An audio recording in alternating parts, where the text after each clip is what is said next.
Selamat malam teman-teman, terima kasih masih menonton. Jadi kita mau bahas, nah masih sama di proses permesinan. Aku mau ngasih tahu detail di bagian ini. Nah, teman-teman itu ketika machining biasanya itu menggunakan dua metode, apakah slotting dengan high speed.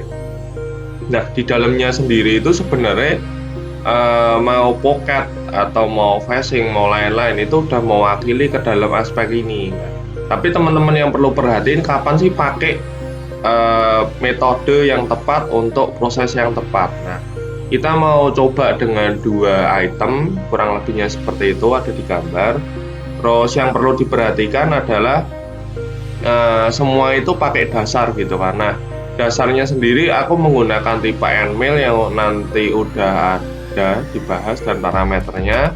Tapi untuk mesin sama device-nya kita lompatin. Nah, hal ini perlu diperhatikan juga sebenarnya. Tapi aku nggak ada alat peraganya juga, menurutku sih it's okay buat sekarang. Nah, parameter mesin itu maksudnya gini, ketika teman-teman setting di RPM 4000 misalkan, tapi teman-teman cuma punya mesin RPM 3000, bisa nggak sih? Bisa, tapi tetap di downgrade seperti itu.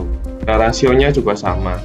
Lalu untuk device-nya sendiri ini banyak faktor di mana ini cukup berpengaruh gitu. Contohnya apa sih? Holdernya itu spesial untuk roughing atau enggak, clampingnya ragu kuat atau enggak seperti itu. Coolant juga terhadap scrub dan pendinginan, nah itu cukup berpengaruh. Nah, tapi buat sekarang diabaikan dulu, saya ulangi. Nah, terus lanjut lagi. Nah, di materi sebelumnya yang bagian tooling, profiling, kasusnya sekarang dibuat untuk roughing. Nah, kita mau penerapan pakai yang fine roughing. Nah, tool yang ini. Terus untuk toolsnya kemarin kan macam-macam. Nah, kita abaikan dulu jenis toolnya, tapi kita pakai parameternya yang udah pernah dihitung dulu ya. Nah, ketika slotting ya pakai slotting, ketika side mill, side mill. Nah, setelah teman-teman hitung itu sebenarnya side mill sendiri, side milling, side cut, dia udah naik 120% kalau dihitung berdasar RPM. Kalau nggak percaya hitung sendiri. Tapi untuk feet per titnya sama di sekitar 0,05 sampai 0,08 kalau nggak salah, aku lupa ingat gitu. Nah, lanjut lagi untuk programnya. Nah, aku tak batas ini semua. Kita nanti praktek dengan membandingkan dua barang, oke? Nah, tapi sebelumnya ini setiap barangnya ada 3 view.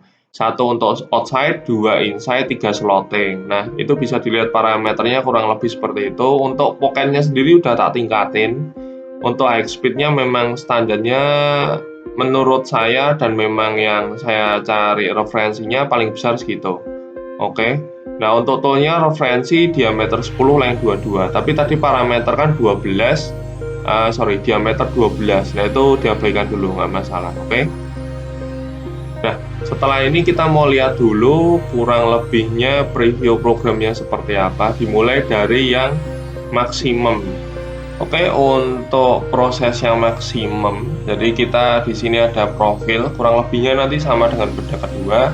Yang membedakan adalah depth-nya. Nah, di sini ini 20 ketinggiannya, ini 20 juga terhadap view 3, ini 20 terhadap view 2. Nah, bisa kita lihat di view 1. Untuk high speed sendiri udah saya setting 2D40, lalu pocket di depth of cut 10-10 dengan persentasi 90% untuk pergerakan XY-nya. Lalu untuk view 2 sendiri sama, ada entry-nya semua. Oke. Lalu untuk high speed sama 2D40, untuk pocket 2 kali pergerakan depth of cut-nya bisa dilihat. Lalu untuk view 3 sendiri. Nah, view 3 ini dia nggak bisa bergerak maksimal karena dia kurang area pergerakan XY-nya. Tapi untuk yang slotting udah saya setting di depth of cut 2 kali seperti itu. Nah, tadi udah lihat yang maksimum, terus sekarang lanjut lagi ke yang standar. Oke, yang 1 kali diameter. Di standar ini kita udah setting pendekin ini 1 kali diameter, ini 1 kali diameter. ini 1 kali diameter. Jadi ketinggiannya 10 mili semua. Oke. Nah, bisa kita lihat juga untuk programnya, ini high speed, ini pocket 1 kali D 90%. Untuk ini bentar nih, ini juga ada entry-nya semua. Lalu ini 1D40, ini 1D90. Nah, kemudian untuk yang view 3 sama seperti proses tadi, hanya selisih sepersekian detik, harus sekian detik untuk belungnya, tapi untuk pergerakan eksisnya sama. Nah, tapi untuk yang kontur beda ini karena hanya sekali, seperti itu 1 kali D ya. Oke. Nah, setelah lihat dua program tadi yang standar sama maksimum, kita udah ambil datanya gitu kan, hasil dari Mastercam ya. Bisa dilihat untuk yang merah itu over, untuk yang hitam itu oke, seperti itu. Oke. Nah, di sini kelihatan kalau yang memang dia di item nomor 3, view 3, mau maksimum atau standar pun dia waktunya jauh, seperti itu. Tapi kalau memang kondisi normal inside atau outside berbanding terbalik ya.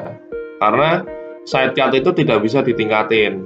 Oke, dalam kondisi sekarang. Nah, setelah ini kita lakuin improve untuk menjadikan hal tersebut lebih baik. Oke. Di improvement yang maximum cutting, aku cuma bisa ngasih improvement untuk view 3 gitu kan. Nah, view 3 ini khususnya yang kontur gitu kan. Yang lain kan nggak bisa ditingkatin, tapi yang kontur bisa. Nah, teman-teman itu kan konturnya itu slot 12 dengan tool 10. Berarti kan dia masih ada sisa dinding 2 mili di salah satu sisi. Nah, kita juga tahu side cut sendiri maksimum cuttingnya 40% dengan panjang 2D. Nah, ini kan berarti 40%-nya 4 mili. Ketika kita potong 2 mili kan itu bukan jadi masalah kan. Loadnya kan masih mencukupi. Nah, makanya program yang ada saya improve dari 2+2 menjadi 2+1. Dalam artian konturnya yang kiri multipass kanan kiri depth of cut kanan depth of cut awalnya, akhirnya menjadi kiri depth of cut yang kanan 1 kali jalan, seperti itu. Tapi pemisahan program ya. Oke.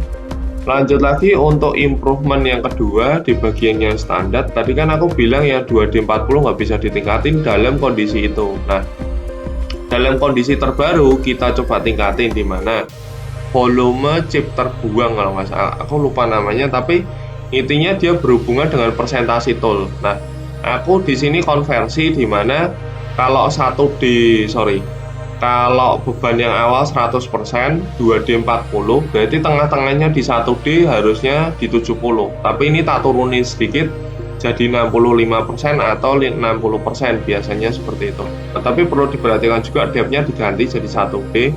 Nah, setelah dicoba keluar hasilnya di bagian kanan bisa dilihat itu memang bisa mengalami penurunan, yang satu bisa membalik kondisi, yang satu tetap. Oke. Setelah di summary, kita bisa lihat penurunannya sekitar 20% sampai 30%. Oke. Nah, bisa dilihat juga yang di standar cutting yang 1 kali diameter dia bisa turun 32% dan bisa membalik kondisi seperti itu. Nah, jadi konklusinya kayak gini. Sebenarnya semua proses itu bisa dilakukan efisiensi tiap bagiannya, tapi tergantung bagaimana teman-teman satu setting, dua waktu yang ada, ketiga pemahaman teman-teman sekalian, seperti itu. Aku berharap dengan video ini kurang lebih dapat membuka wawasan teman-teman. Terima kasih.